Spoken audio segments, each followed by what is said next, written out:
દાહોદમાં અનોખી ચોરી, એક નહીં બે નહીં પૂરા 55 જેટલા ગધેડા ચોરાયા. 2 મહિના પછી ફરિયાદ નોંધાતા પોલીસ પણ ચોકી. નમસ્કાર, દાહોદમાંથી આજે એક એવા સમાચાર સામે આવ્યા છે જેને આખા શહેરમાં આશ્ચર્ય અને કુતૂહલનો માહોલ સર્જ્યો છે. સામાન્ય રીતે સોનું ચાંદી કે રોકડ ચોરીના કિસ્સાઓ સાંભળીએ છીએ, પરંતુ દાહોદમાં ચોરી થઈ છે ગધેડાઓની, અને તે પણ એક નહીં બે નહીં પૂરા 55 ગધેડા ચોરાયા છે. જી હા, તમે આ બરાબર સાંભળી રહ્યા છો. આ ચોંકાવનારો કિસ્સો દાહોદના છાપરી ગામનો છે. દાહોદ તાલુકાના છાપરી ગામના તળાવ ફળિયામાં રહેતા સુનિલ કયુબભાઈ થોરી અને તેમના વિસ્તારના અન્ય લોકોના કુલ 55 જેટલા ગધેડાઓ ચોરાઈ ગયા છે.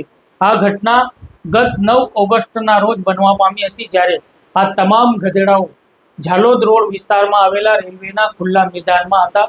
અંદાજિત 55,000 રૂપિયાની કિંમતના આ પશુઓને અજાણ્યા ચોરો રાતોરાત ચોરીને લઈ ગયા.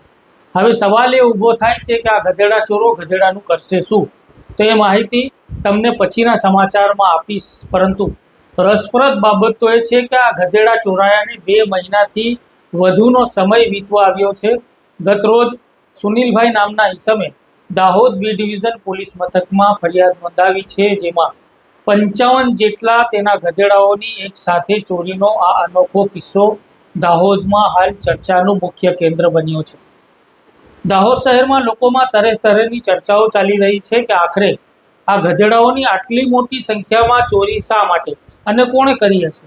એ તમને આગળ મેં કીધું એમ કે હવે પછીના સમાચારમાં આ ગધેડા ચોરીને વેચવાની કહાની ઉપર પણ સમાચાર કરીશ, તો એ પણ રસપ્રદ છે.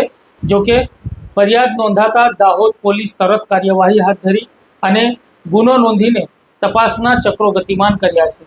હવે જોવાનું એ રહે છે કે પોલીસ આ ગધેડાઓના રહસ્યમય ચોરો ઉપરથી પડદો ક્યારે ઉચકે છે અને આ 55 જેટલા ગધેડાઓનો ભેદ ક્યારે ઉકેલાય છે. તો હાલમાં આ સમાચારોમાં બસ આટલું જ. અમારી સાથે યુટ્યુબમાં જોડાવા માટે અમારી ચેનલને સબસ્ક્રાઈબ કરો. ફેસબુક, ઇન્સ્ટાગ્રામ ઉપર અમારા પેજને ફોલો અને લાઈક કરો. તો ફરી મળીશું નવી જાણકારીઓ સાથે. ધન્યવાદ.